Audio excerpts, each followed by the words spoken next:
In the tapestry of human history, moments of profound connection with the divine have woven threads of mystery and wonder.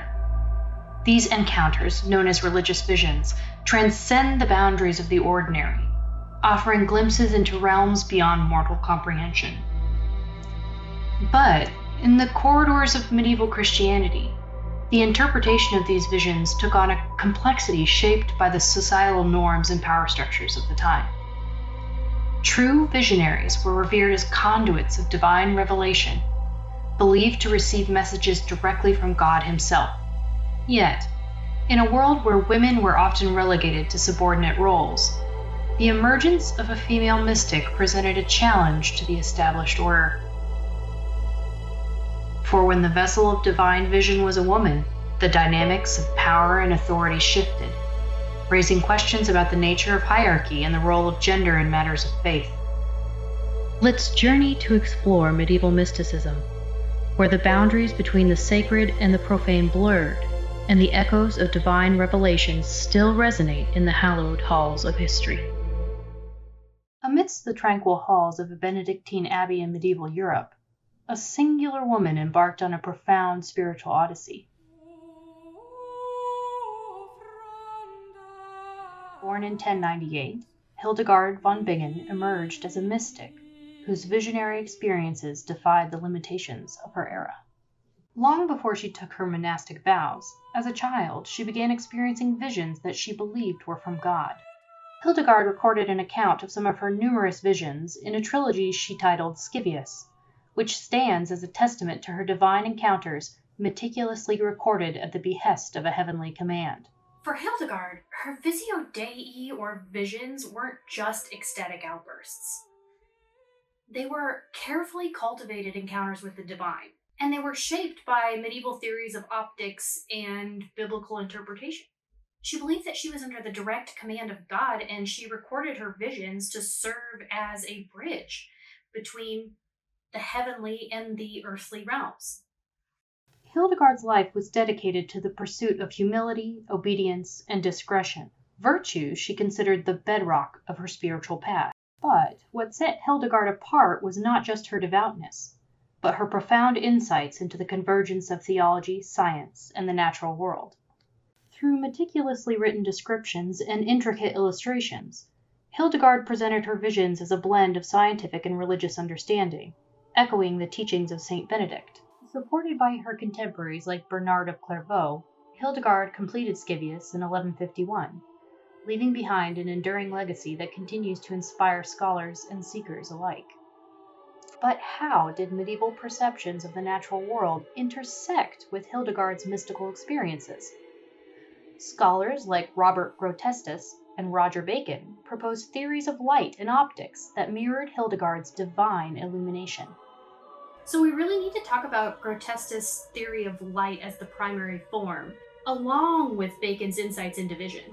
Those two perspectives provided a framework for understanding how divine light permeated the mind, which was necessary to catalyze profound spiritual transformation. However, Hildegard's visions weren't just abstract concepts. They were rooted in theological discourse and artistic expression. The bronze doors of Chartres Cathedral, crafted under the guidance of Abbot Suger, serve as a primary example of how medieval theology was translated into tangible symbols. Suger's poetry espoused the idea that worldly elements could elevate the mind towards true enlightenment, which mirrored Hildegard's quest for spiritual illumination. In the medieval worldview, the natural world was understood through a combination of theological and scientific frameworks. Vision was thought to occur through the interaction of extromission and intromission, where light rays were absorbed by the eye, traveled through the brain's internal senses, and were processed into images and thoughts. This understanding of vision reflected the medieval perception that the natural world was governed by both divine and physical principles. Jacob's ladder, symbolizing ascent and descent between heaven and earth, resonates within Hildegard's visions, where divine light descends to uplift the soul. Through the ladder of virtues, Hildegard portrays the soul's ascent towards union with the divine, guided by God's radiant grace.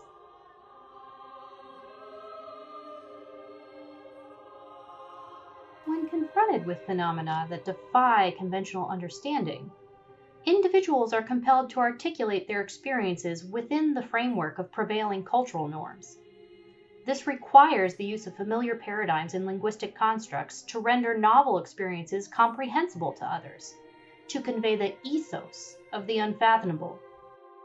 When I was 42 years and 7 months old, heaven was opened, and a fiery light of exceeding brilliance came and permeated my whole brain, and inflamed my whole heart and my whole breast, not like a burning, but like a warming flame, as the sun warms anything its rays touch.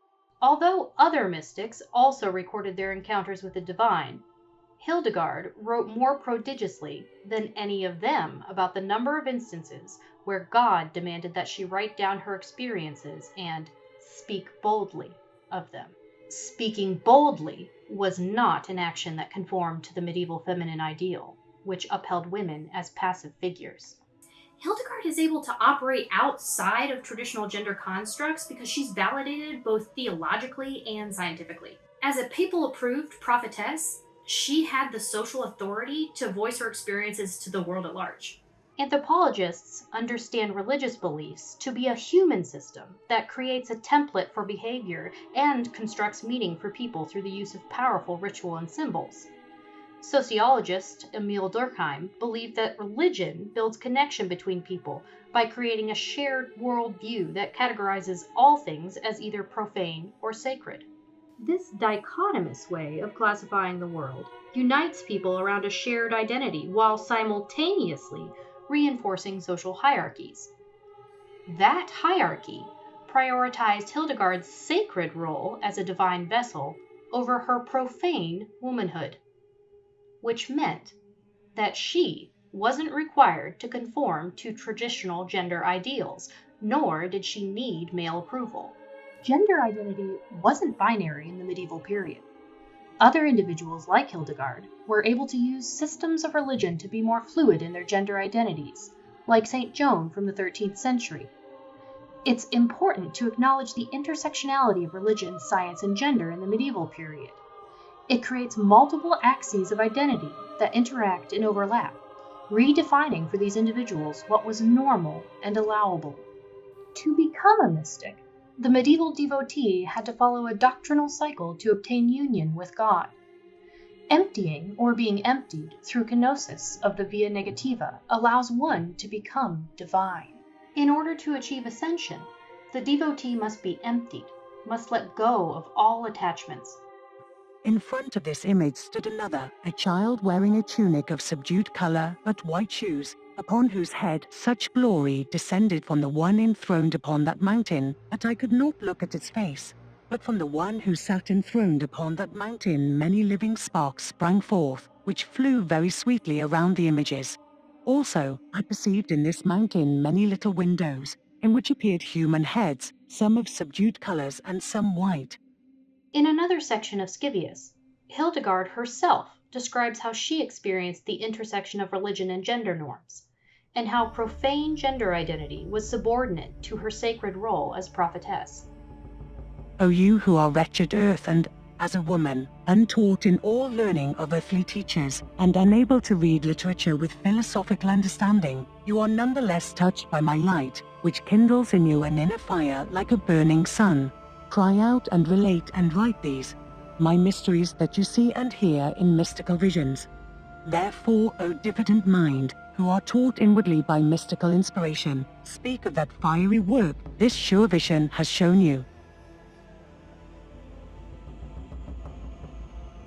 In her journey towards spiritual ascension, Hildegard navigated through the intricacies of gender and religious expectation. She carefully cultivated her records of her visions, shaping them by both theological discourse and scientific frameworks of the time. Due to the cultural intersectionality of religion and gender, she was able to retain divine authority in her works that lent them a credibility in the eyes of the monastic world.